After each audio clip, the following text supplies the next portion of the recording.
Thank you, Father, for the kind intro. Grant and Joshua, thank you for your words. Extremely powerful what you just shared about your fathers. What an amazing experience for them. How emotional that was. And I'm so glad that I could be here to capture that and be here to witness that. Man, I'm just looking around for a minute. All these amazing leaders in this room. I am extremely grateful. It's an honor to be here. It's an honor to be here with you this evening. And I sit here standing in front of you with a heart that's filled with hope, a spirit and a soul that is tingling with excitement and inspiration as I look around this room of all these men gathered together. Tonight, man, we gather together as a community of men. And I don't know about you, it's rare. It's not oftentimes that I get the opportunity to be in a room full of such distinguished young men and gentlemen, to stand in the room with leaders and to stand in the room to sit here and listen to the stories and to be a part of such a prestigious institution like Jesuit. It's truly an honor. And as I sit here and think about the opportunity to be in this huddle with you tonight, I'm extremely grateful. So thank you. Thank you for allowing me to be a part of this huddle. Thank you for allowing me to be here with you this evening. And I know we're not bound by blood, but yet I'm going to call you brothers tonight.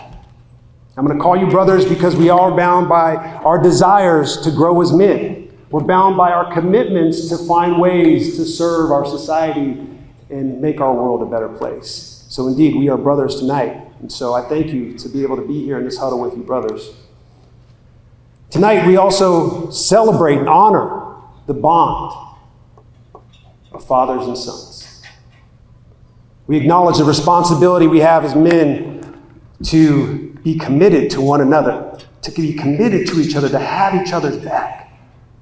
But we also celebrate and acknowledge the responsibility we have in our society, who is thirsty for leaders like you, who is thirsty for men like you to stand up and fight for what's good. Gosh, I'm really sitting up here and just taking in this energy of the room and really appreciative of the opportunity to be here. And when I think about that commitment goes far beyond just each one of you as an individual. That commitment is something that surpasses you as an individual. It surpasses you in the sense that your commitment is to the community, but it's commitment to the idea of fighting for what's good and never forgetting to fight and stand firm in our faith. And tonight, what I'd like to do is share a few stories with you and a few lessons that I've learned from my father and a few lessons that I hope to teach my son that I hope will stay with you and provide you with some inspiration. As I was sitting up here trying to think about what to say, I asked Bryce, a young man at my table, for some advice. And he said, you got to tell a joke. You got to make people laugh. I said, man, all I got is dad jokes. So I got a dad joke for you. Why don't scientists trust atoms? Well, they make up everything. So there you go. There's my dad joke. So hopefully they'll get you to laugh a little bit. But at first, I got to get a sense. So Bryce, thanks for that. I appreciate that. I don't know if I landed it the right way that you wanted me to, but I got to get a sense of who's in this room. And so I just need the dads to make a little noise. The dads, where my father's at? Let me see my dads. Can we make a little noise, Dad?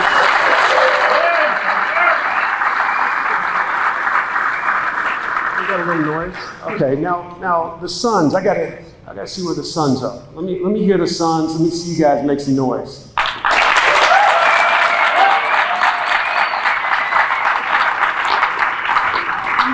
It's not bad, but in my house, I'm never gonna let my dad beat me at anything. We're just competitive. So I'm gonna let the sons go one more time. I need to hear you guys. Can I get a little bit of energy? Sons, let me hear you. There we go. Now my dad would rebuttal and say, I'd never let my son win, so dads, let me hear you.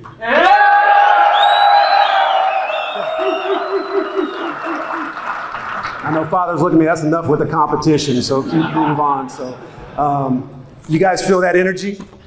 That's special. That's what's unique. I had the opportunity to grow up with a father that was extremely Just a very rare human being. My father is Ronnie Lott, and having a father that had achieved such greatness in his career like my father had and continues to have was very rare. And the opportunity to learn from a man that won 4 Super Bowls, went to more Pro Bowls at his position than any other player, is the first player in NFL history to go to a Pro Bowl in 3 different positions, at corner, free safety, at strong safety. He's on the all-century team. The accolades that my father has accomplished in his playing career are pretty outstanding. He did go to USC, and so not everybody makes, it's not everything in his career was perfect. He did make a few mistakes, but that's the job of a son, to correct those, and that's why I went to UCLA. And so, but outside of that, my father obviously achieved a lot of success. Obviously, a lot of people know what my father accomplished with his playing career. A lot of people don't know what he's done after his playing career. In building a very successful business, my father built an investment platform based in Silicon Valley, was the first athlete, one of the very first black men to manage over billions of dollars in Silicon Valley. He's also built a foundation that's over 30 years old that continues to serve the Bay Area and continues to serve, when I say Bay Area, I mean San Francisco. I apologize. Got to correct that, make sure you guys understand that. He continues to serve San Francisco in a very meaningful way. My father is relentless at his efforts to find ways to serve others. He is a true role model, and he is an inspiration to me on a daily basis. And when I think about the lessons that my father has given me over the years, they're priceless. And as I was asked to speak here tonight, I started to reflect on all those different lessons that he taught me. And the list got very long. And I said, these guys, they got places to go and people to see, and they did not need me to be up here for too long. And so I wanted to whittle it down to a few key lessons that my father taught me. The first, the standard of greatness is the standard. My father had me at a young age, and so having a son at a young age and having an NFL career meant that I had the opportunity to go into the locker room and be around players like Jay Rice, Joe Montana. I got a chance to see greatness at a very young age. I got a chance to see what rare air looks like. I got a chance to breathe that air. I got a chance to hear them speak and watch them move and watch them operate and watch their actions. And when you see these men strive for what they want to achieve, and they set standards so high that it seems unthinkable, that it seems impossible, and yet they achieve them time and time again. And what I learned is that greatness isn't just what you do on the outside. Actually, the greatness is achieved far behind the scenes. It's what you do when nobody's watching that ends up showing up when everybody's watching. And my father he had so many examples, and I was thinking about a story about one time that would just kind of give you guys a sense of the type of commitment he had to what it took to be great. And one time he had a coach, Bill Walsh. He said, Ronnie, your back pedal is getting a little weak. You're gonna have to get better at that. And of course, my dad took that challenge, and he took that challenge seriously. So he spent an entire week walking backwards as he got out of bed. Everything he did normally is you would walk forward. Imagine me getting on the stage, walking backwards. That was my father, trying to get as comfortable moving backwards as he did forward, so that he could be aware of his space, so he could be more comfortable in his back pedal, therefore hopefully make his coach happy. How many people do you know? I barely can commit to brushing my teeth on a daily basis. I know that's kind of weird, but that's true. I mean, it's just hard to stay committed to something time and time again, and something as mundane and something as awkward as walking into a room or a building or anywhere backwards. That's the type of person my father was. When I think about another lesson, is about pain and how pain can be so powerful. A lot of people don't know this about my father. My father was a second-degree black belt.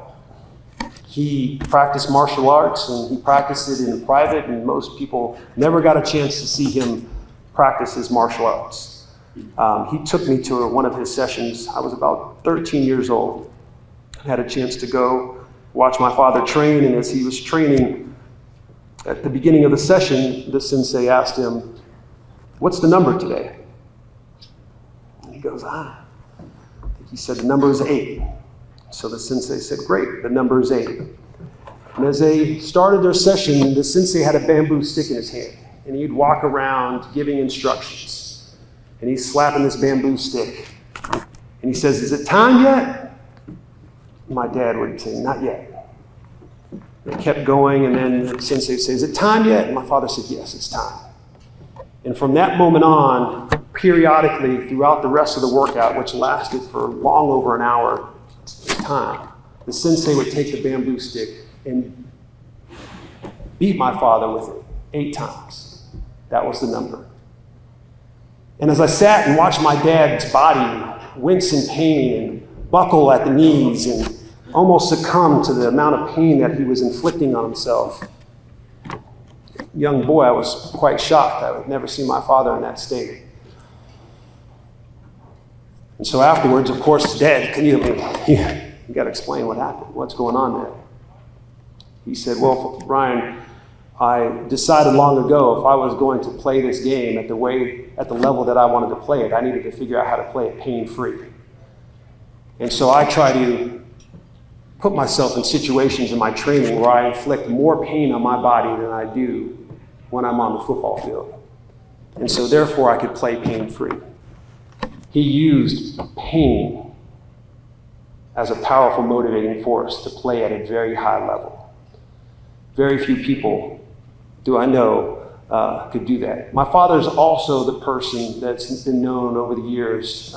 You guys have probably heard the stories of read clips or maybe even seen him talk about it, but in there was one game, he actually fractured his pinky so severely that they ended up having to amputate his pinky so that he could continue playing the game. He gave up a portion of his body to continue to play the game. So, I didn't complain about pain a lot growing up as a kid. You had to have your leg like literally hanging off or dangling to be able to complain about pain in our household. But I learned some lessons from my father through that. My father was also very committed to serving others. And he was very committed about finding ways to meet the needs of others. He understood the power of his platform. He understood the power and the privilege he had as an athlete and an individual that could go and find ways to make a difference for those that maybe were left behind or marginalized in many ways. And so he found a way to be committed to that in every day of his life. This commitment to service has influenced me in many ways. It still influences me today, as some of you heard the Father explain, my foundation that's based here in Tampa, that's centered around the power of giving. And it's centered around the power of giving because we truly believe that you get more back when you give. It's just something that we believe in our family. I'll never forget a lesson. My father and I were at a dinner one time. We're at a dinner in New York City, and we're at this dinner with a number of individuals from the world of the military. And as we were sitting at this table, we got a chance to go around and make introductions, and one of the gentlemen that was presented himself started explaining all the achievements that he achieved in service. He was a former Navy SEAL, and on and on and on, all the things and the tours that he went on, the places in the world, the combats that he was in. It was staggering, the medals and awards and honors that this gentleman had received. And I'll never forget asking him, I'd love to know about a time in your life when you were going to quit. And what did you do to not quit? All these things that you had achieved, I want to know about how this man conquered quitting. And he said, you know what, I'll tell you a quick story. And he said, I was in training for the SEALs, and I'm out in San Diego and Coronado Beach, and we're out there doing our training. It's in the middle of the night, early morning, and we'd just been in a number of sessions. We were exhausted, we were beaten, we were physically, mentally broken down.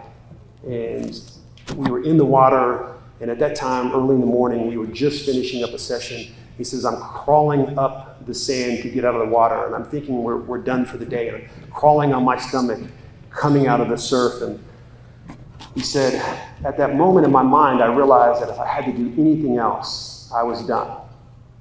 I was completely broken. And But he said in his mind he had hope because he felt like he was at the end of the rope. He felt like he was done for the day.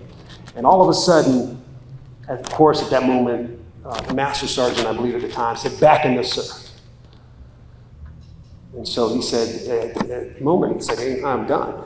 I'm going to quit." And so he said, that all of a sudden, he starts to stagger to his feet. And as he's staggering to his feet, he's so cold, he's shivering. His hands are shivering to take his life vest off, to turn around, to walk, so that he could go and ring the bell and be done.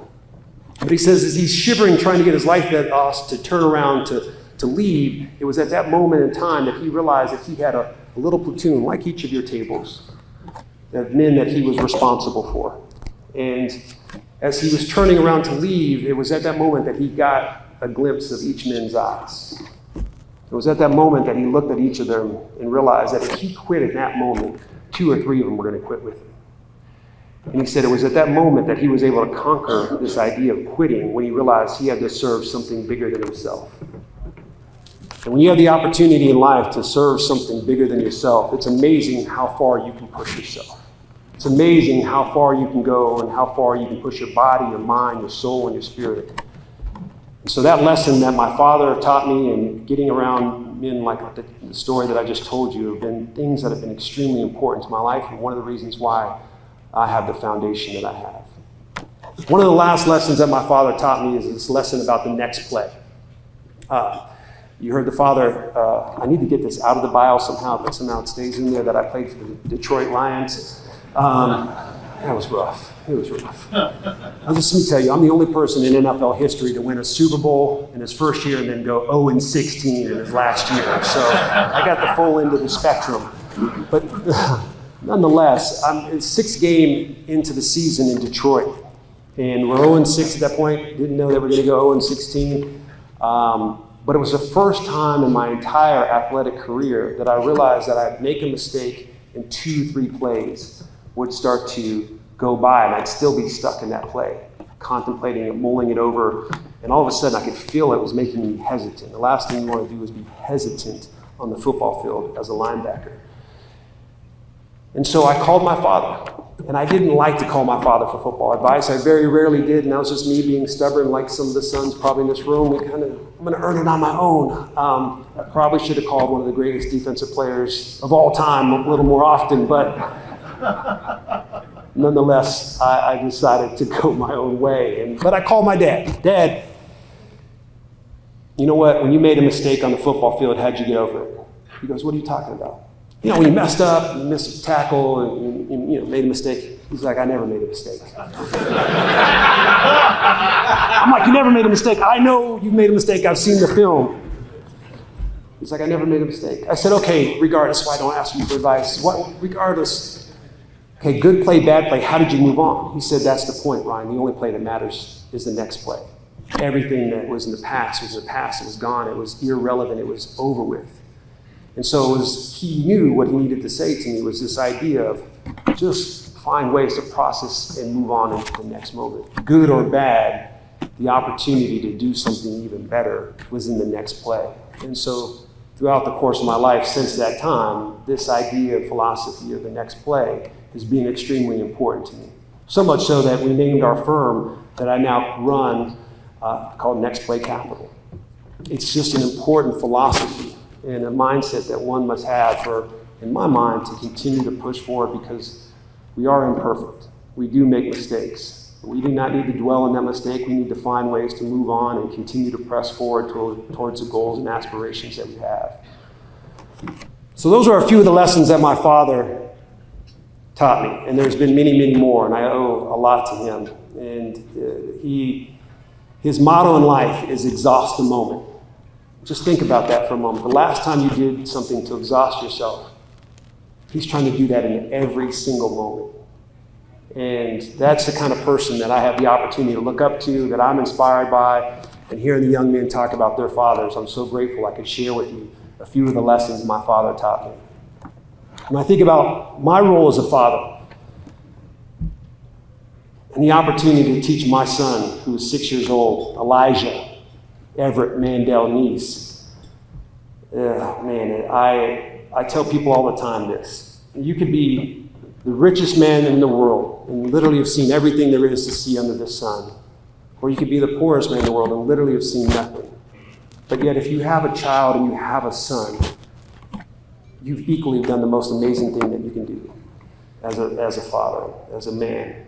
It is special to me. I take great pride in being a father, and I'm so grateful that I have a son that sometimes teaches me more lessons than maybe I teach him. The first lesson my son taught me was about being present. My son was 3 years old, was at the start of the pandemic, and we used to talk all the time, and he would joke with me, and we would tease each other. And I said, how much do you love Mommy? Oh, Mommy the best, Daddy. Mommy's number one. She's always number one. I always lose out. Number one. This much. I love Mommy this much. How much do you love Daddy? Oh, I love Daddy this much. And I'd go like, oh, and we'd laugh and we'd tease each other. But deep down inside, I'm a competitor, and deep down inside, I always felt that there might have been a little truth in that. And as the pandemic went on, all of a sudden, maybe about 2 years into it, I remember asking my son the same question.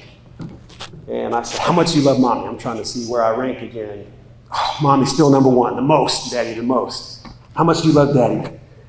This much. And I realized in that moment, he didn't want to tease me, he wanted to teach me. And he wanted to teach me that there was nothing that changed during that time of the pandemic. We didn't buy him anything more, we didn't give him anything more. All we gave him, or all I gave him, was my time. I was present, I was there, and he recognized it, and he wanted me to understand that. It's so important. I know we all have very busy lives, and we're moving dads all the time, but it's amazing. Our sons just want us to be there, and when we're there, be where our feet are. Be where our feet are. Be present, and my son taught me that lesson. One of the other lessons that I want to hope to teach my son is this idea of waiting. One of my favorite verses in the Bible is, be still, know that I am God. You know, I have a very dear friend, a gentleman named Ken Land, who was the CEO and founder of a company called Credit Karma. They just had a big exit. Ken took a group of us to an area up in Seattle, just outside of Seattle, to drive rally cars. If you guys haven't done that, it's amazing, and I highly recommend it. For 3 days, we're driving race cars around tarmacs and dirt courses. You got an instructor with you, and it is an adult playground. And again, I'm a competitor, and there's 10 of us, and I want to go as fast as I can. I want to break all the course records. And for 2 days, I have this instructor that's yelling at me, Ryan, you got to use the brake. You got to use the brake. I'm like, I'm not using the brake. I'm trying to win here. And I'm navigating around this course, and I'm flying as fast as I can. It wasn't until the third day that I realized that the instructor wasn't telling me to just slam on the brake. He was telling me to feather it, use it lightly, keep control of the car to help me navigate through the course. And lo and behold, I got faster. I learned how to use the brake. And I bring that up because it was a lesson that I learned about life in a world that we go really fast. We got things coming at us all the time. We're running as hard as we are, and we're trying to accomplish it. All these things. We got to learn to use our brake, man. We got to understand how to use our brake. It doesn't mean that we need to slam on it, but we need to understand how to feather it. We need to understand how to recalibrate. We need to have to make sure that we're on the course in the most appropriate and efficient way so we can get to where we need to. We got to use our brake. And one lesson that I hope that I can teach my son is how to use his brake and how to be still and know that God is so powerful. And to be still and to wait before he needs to move, wait before he needs to speak. I'm a believer that sometimes, maybe oftentimes, it's hard to wait, but it's even harder to wish you would have. So that's a lesson that I hope to teach my son. When I think about the other opportunities to teach my son to understand he has goals and aspirations. Just as many of the men in this room have goals and aspirations, I know you all do. I know you all have desires in your hearts. But I learned early on, and something that I need to teach my son, is you're going to have to do what you don't want to do to be what you want to be. There are things that are challenging. There are things that are difficult. And all of us in this room, if I asked you what your goals were and identify what you wanted to accomplish this year at your business, your corporation, in school, and out of school, and in sport, or whatever it may be, You can tell me that in a heartbeat. You probably know it. But the amazing part is, if I asked you, what are you willing to suffer for? How much suffering are you willing to endure? Could you define that? Could you tell me that? And that delta between what you want to do and how much you're willing to suffer for is something that you have to reconcile. There's a lot of people that set goals.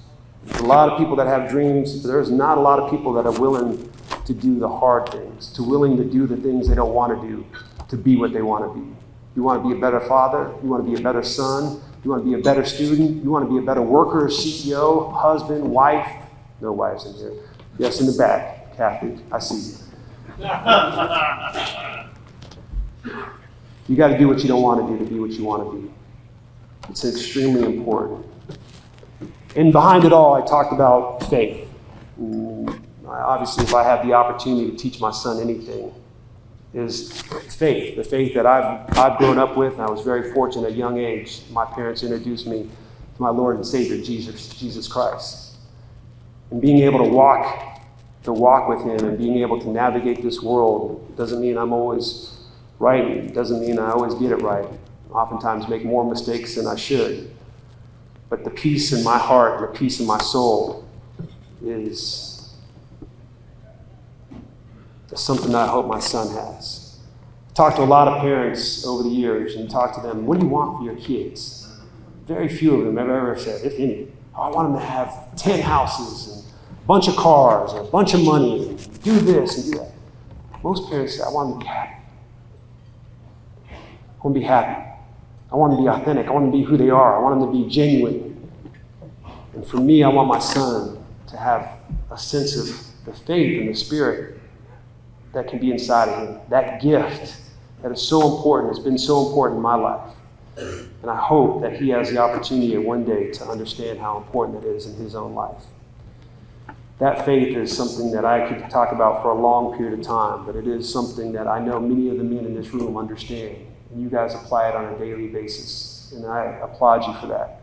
And thank you for your commitment to that. When I think about the last lesson that I would love to teach my son, and I think about the opportunity to give him the awareness of others and how important a huddle is in life. And I think about all the huddles that I've had the opportunity and privilege to be a part of in the world of business and in the world of sport. When you got a huddle that's filled with diverse individuals, men and women from all different walks of life that are very talented, wow, it gives yourself a chance. You give yourself an opportunity. And I hope that I teach my son to be aware of all the different types of people that come in and out of his life, and that he can have the discernment to understand who to bring into his huddle, who to seek wisdom from, who to grow with, who to lean into. Because if we really want to climb the mountains of life, it's hard to do it alone, almost impossible. I would say that I'm very fortunate to have the coaches and CEOs and leaders and others that have, advisors that have spoken into my life time and time again, that have been a part of my huddle. And as you guys continue on, I just challenge you, think about who's in your huddle. Think about how diverse that huddle is. Because I promise the more diversity you bring into that, the more ideas and thoughts that you can bring into that, the better decisions you'll make moving forward. And so as I think about leaving you guys here tonight, as we wrap up the evening, I know it's been a special evening, I just want you guys to think about what I just said about being leaders. In a world that is thirsty for men like you, thirsty for men that are sitting in these chairs to be leaders, to fight for the good, to stand up for what's right, to find a way to represent more than just themselves. The world is thirsty for leaders like you. And so I want to just ask a simple question. How many in here want to be a leader? Raise your hand. For those that haven't had either coffee or dessert, or they're just ready to get out of here. But I can tell that everybody in the room at least raised their hand in my brief scan of the room. Because everybody, in a sense, wants to be a leader. The question isn't about want, though. The question is, are you willing?